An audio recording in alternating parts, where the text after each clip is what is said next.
Chair recognizes Councilman Johnson. Thank you, Council President.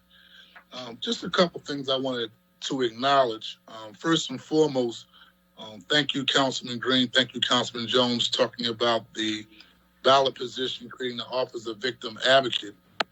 I want to thank the following individuals for being sponsors of this ballot question: Councilman Thomas, Councilwoman Gim, Councilman Squilla, Councilmember Green, Councilmember Brooks, Councilmember Gilmore, Councilman Jones, Council President Darrell Clark. I thank you for being supportive of the legislation.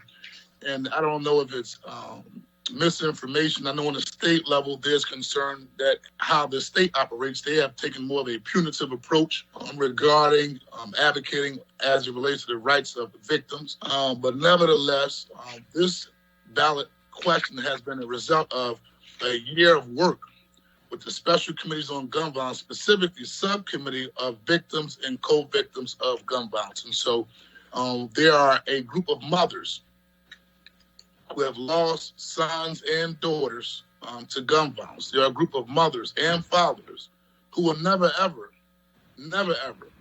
have that opportunity to have dinner, breakfast, or lunch with their children. They will never, ever have a chance to spend a holiday, a birthday with their children. And so this is the results of me sitting down, organizing, and working with those mothers to make sure that they have a voice and a seat at the table. A lot of times we talk about the issue of criminal justice reform directly from their mouths. Our interests, our voices are always put to the side. And so we want to make sure they have a seat at the table as it relates to trauma support. We want to make sure they have a seat at the table that when a loved one is lost and they need a place to go for a referral, they can come and feel like they have the necessary support that they need, as well as when they're trying to put their lives back together.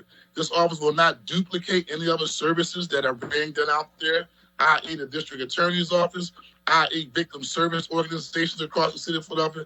This will be a hub that specifically deals with advocacy, policy, legislation, training, and supporting and uplifting other organizations like Mothers in Charge, the National Justice Homicide Alliance. And there are other grassroots, boots on the ground organizations that are doing this work day to day, assisting and helping families of murdered victims, families of shooting victims, and other violent crimes that need our support. And so I just want to educate everyone, because there's a lot of misinformation about the upcoming ballot question. My office was never consulted, not one time, regarding any recommendations, any suggestions as it relates to how we move forward here in the city of Philadelphia. So I just want to state that for the record.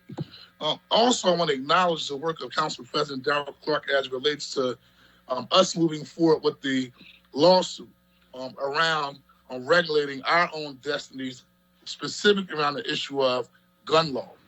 And so I talked to my colleagues early on before we even started the council session of how there was a group of young men in Bucks County that was running a gun trafficking operation.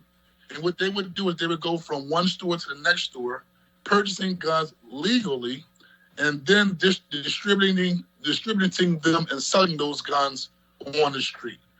This lawsuit will enable us to control our own destiny by regulating those type of incidents where legal guns are flooding the streets of Philadelphia. So I thank all my colleagues for stepping up to the plate to address this issue. We know it has to be comprehensive. There is not going to be one solution that's going to enable us to combat this issue, but we have to address it comprehensively. And last but not least, at 1 p.m. today, we have a Zoom meeting with the Office of Behavioral Health, an organization called Neighborhood Networks that deals specifically with the issue of trauma. Our communities are hurting.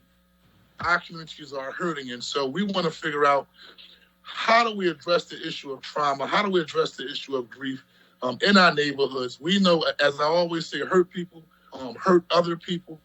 And at the end of the day, we don't begin getting to the root cause of why these young men are walking around with so much anger and pain that they could take a life with no regard or how it's having an impact not only on that other individual, but also the community as a whole, we have to find out what the root cause of the trauma is coming from. And so that will be at 1 p.m. today. That's when to remind everyone if they want to participate, they are welcome to join. Thank you very much, Council President. Thank you, Councilman.